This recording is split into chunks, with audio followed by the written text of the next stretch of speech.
Guys, तो सुबह 4 बजे के निकले हुए हम फाइनली पहुंच चुके हैं त्र्यंबकेश्वर मंदिर, जो कि है ज्योतिर्लिंग। और चलिए अब आपको हम दर्शन कराते हैं पूरे अच्छे से। तो दोस्तों, मैं लग चुकी हूँ लाइन में, और लाइन आप देख ही सकते हैं काफ़ी ज़्यादा छोटी है। वैसे तो आप पैसे देकर भी 350 रुपये टिकट का लगता है, आप पैसे देकर भी वीआईपी दर्शन कर सकते हैं। लेकिन 15-20 मिनट की लाइन के लिए काय को 350 रुपये खर्च करने का, तो लाइन में लग के मज़ा भी ज़्यादा आता है। आप मेहनत करके जा रहे हैं दर्शन करने के लिए ज्योतिर्लिंग के, तो इसीलिए मैं लाइन में लगी हुई हूँ। और आप देख ही सकते हैं सामने गेट है, तो मेरा बहुत जल्दी नंबर भी आ गया है। तो चलो चलते हैं। मैंने ऑलरेडी जो फ्लावर थे वो ख़रीद लिए थे। यहाँ पे देखो वाइट कलर के फ्लावर हैं। अब जहाँ महादेव का मंदिर हो वहाँ वाइट कलर के फ्लावर ना हो, ऐसा तो हो ही नहीं सकता है। हर हर महादेव। तो मैंने जो फ्लावर थे वो 15 रुपए के खरीदे थे। चलो एक और हाँ, और फूल फूल एक और करना तो मानो उसको मेरे को दो। देखिए यहाँ पे जैसे कि ये बोल रहे हैं कि फूल और नारियल अंदर अलाउ नहीं है, तो यहीं पे ही चढ़ाना पड़ता है। यहीं पे चढ़ाना पड़ता है, अंदर कुछ भी चढ़ाना अलाउ नहीं है। साइड में और अच्छा फिर पता चलेगा अंदर बिल पता चलेगा। ये अंदर एंटर करते ही बाबा जी बैठे हुए हैं, नंदी बाबा जी, और इनसे मैंने तो मांग लिया है कि बाबा जी मेरा ये वाला व्लॉग ना प्लीज़ चलवा देना। तो आपने क्या मांगा आप भी मुझे बताना। जब भी आप यहाँ पे आओ कुछ अच्छा मांग कर जाना, ये ज़रूर देंगे। हर हर महादेव। ये अंदर अलाउड नहीं था, फिर भी मैंने ले लिया एक छोटा सा शॉट। तो ये सामने जो है ना, यहाँ पे ज्योतिर्लिंग है, और ये लाइन लग के अंदर दर्शन करते हैं। नमस्कार दोस्तों, तो अभी मैं बैठी हूँ नासिक शहर के त्र्यंबक गांव में। ये है त्र्यंबकेश्वर मंदिर। मंदिर की ये विशेषता है कि ये काले पत्थरों से बना हुआ है, और इस मंदिर को बने हुए 250 सालों से भी ज़्यादा हो चुके हैं। ये मंदिर सन 1755 में बनना चालू हुआ था, और इसको बनते बनते 31 साल लग गए थे, और बनकर ये सन 1786 में ख़त्म हुआ था। और इस मंदिर की एक और विशेषता ये है कि ये जो मंदिर है, इस मंदिर में सिर्फ शिवलिंग नहीं, इसमें ब्रह्मा विष्णु महेश तीनों भगवान विराजमान हैं, और तीनों के तीनों भगवान के लिंग विराजमान हैं। तो जिसके दर्शन करने के लिए दूर दूर से, नॉट इवन इन इंडिया, बाहर से भी बहुत सारे लोग आते हैं। तो आप भी यहाँ पर आइए। ये देखने में बेहद खूबसूरत है, और 12 ज्योतिर्लिंग में से एक ज्योतिर्लिंग भी है। तो जिसको भी ज्योतिर्लिंग के दर्शन करने हैं यहाँ पर आइए, और बहुत ही सुकून मिलता है यहाँ पर। हर हर महादेव। ये यहाँ से जो अंदर ज्योतिर्लिंग पर जल चढ़ता है वो यहाँ से बाहर आता है, तो लोग भरकर ले जाते हैं और अपने घर में छिड़कने के लिए बहुत ही पवित्र है। और ये मैंने यहाँ से जल ले लिया है। जो अंदर ज्योतिर्लिंग पे चढ़ता है वो यहाँ से बाहर आता है। ये मंदिर के पीछे जो अंदर शिवलिंग है उसकी कॉपी बनाई गई है, तो हमने यहाँ पर भी दर्शन कर लिए हैं। जो अंदर जो शिवलिंग है उन पर मुकुट चढ़ा रहता है। हर हर महादेव। भाई साहब, ये बाबा जी ना बहुत ही कूल थे। पहली बात तो मुझे लगा ही नहीं ये बाबा हैं, और इनके मतलब लटके झटके हुए मतलब बाबा वाली फीलिंग ही नहीं आ रही। इतने मस्त बाबा थे ना, मज़ा आ गया था इनसे मिलके। ये दर्शन के बाद बाहर का नज़ारा है, मार्केट लगी हुई है, बहुत मस्त, मज़ा आ रहा है।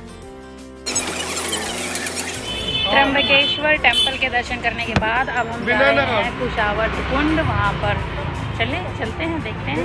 थोड़ी सी ही दूर है यहाँ से, तो चलकर देखते हैं। यहाँ मंदिर के बाहर ही शॉप लगती है, यहाँ पर सब्जियाँ लगती हैं। यहाँ पर आप देख रहे हैं सब्जियाँ बेच रहे हैं, और एग्जैक्टली मंदिर के बाहर है ये। तो ये यहाँ की लोकल मार्केट है। तो हम यहाँ से सीधे जा रहे हैं अभी कुशावर्त कुंड की ओर। तो चलिए चलते हैं। तकरीबन 500 मीटर की दूरी पे ही कुशावर्त कुंड है। पैदल का ही रास्ता है। जो त्र्यंबकेश्वर मंदिर है ना, उसके आगे चलकर रहेगा। तो अभी हम आगे गली में से निकल रहे हैं, तो ये मार्केट बीच में है, तो इस मार्केट से गुजर रहे हैं हम, और सामने ही कुशावर्त है। हम जा रहे हैं अभी कुशावर्त कुंड की ओर। क्या नज़ारा है! अगर आप यहाँ आएंगे आपको बड़ा मज़ा आने वाला है। ये देखिए, तो ये अब हम पहुँच चुके हैं कुशावर्त कुंड। ये सामने है कुंड जो आप देख सकते हैं। बहुत ही शांति सी महसूस हो रही है यहाँ पे, बहुत ही अच्छा लग रहा है।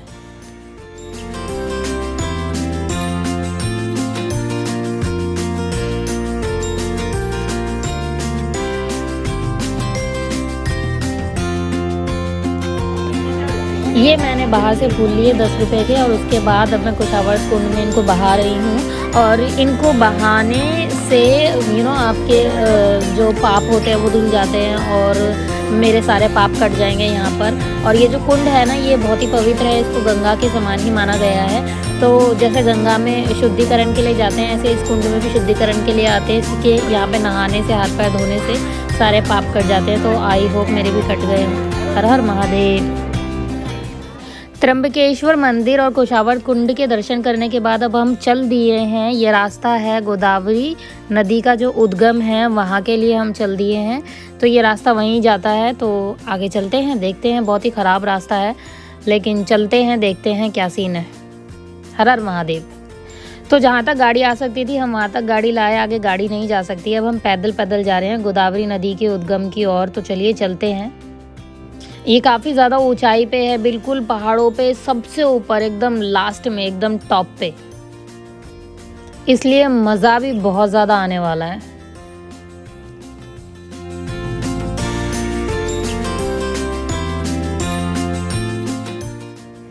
तो ये टेंपल है जहाँ पर गोदावरी नदी का उद्गम होता है। और आप बंदर देख सकते हैं कितने सारे हैं, कितने पहाड़ों पे चढ़े हुए हैं। हम बहुत ज़्यादा ऊंचाई पे हैं। देखिए हम कितनी ऊंचाई पर हैं। और अभी हमने गोदावरी का जहाँ से उद्गम होता है वहाँ के दर्शन किए हैं। अब हम दूसरे टेंपल पे जा रहे हैं, यहीं पे ही है ये दूसरा आगे। तो ये है 108 शिवलिंग यहाँ पर। तो ये जब आप गोदावरी नदी का उद्गम जो है वहाँ के दर्शन करने के बाद आगे चलते हो तो ये आगे की साइड आते हैं। तो चलिए चलते हैं। ये देखो हम कितनी ऊंचाई पे खड़े हुए हैं और हम एकदम ऊंचाई पे हैं। यहाँ पे छोटे छोटे से इसके अंदर 108 शिवलिंग रखे हुए हैं। चलिए दर्शन करते हैं। तो 108 शिवलिंग के दर्शन करने के बाद अब हम आगे चल पड़े हैं। और आगे आप देख ही सकते हैं कितनी ज़्यादा ऊंचाई पर हैं हम। और ये जो है ना, ये एकदम लास्ट, एकदम टॉप है। इसके आगे जाना भी अलाउड नहीं है और कोई रास्ता भी नहीं है। तो ये एकदम टॉप पे है और बहुत ही ख़तरनाक रास्ता भी है। तो हम जा रहे हैं बाबा गोरखनाथ जो हैं उनके दर्शन करने के लिए। तो ये जो लास्ट में जो मंदिर पड़ता है, ये पड़ता है बाबा गोरखनाथ जी का। और यहाँ पे भी आई गेस फ़ोटो लेना अलाउड नहीं होगा। तो चलते हैं, दर्शन करते हैं। हर हर महादेव। बाबा गोरखनाथ के मंदिर।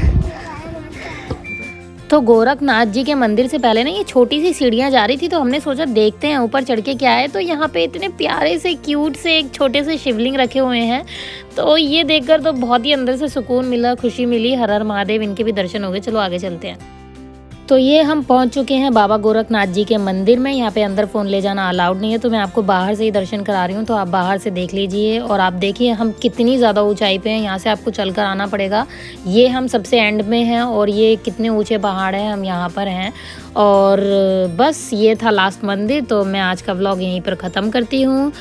और हर हर महादेव। ऐसे मेरे साथ जुड़े रहिए। बाकी के ज्योतिर्लिंग के भी दर्शन बहुत जल्द ही करेंगे। Thank you for watching.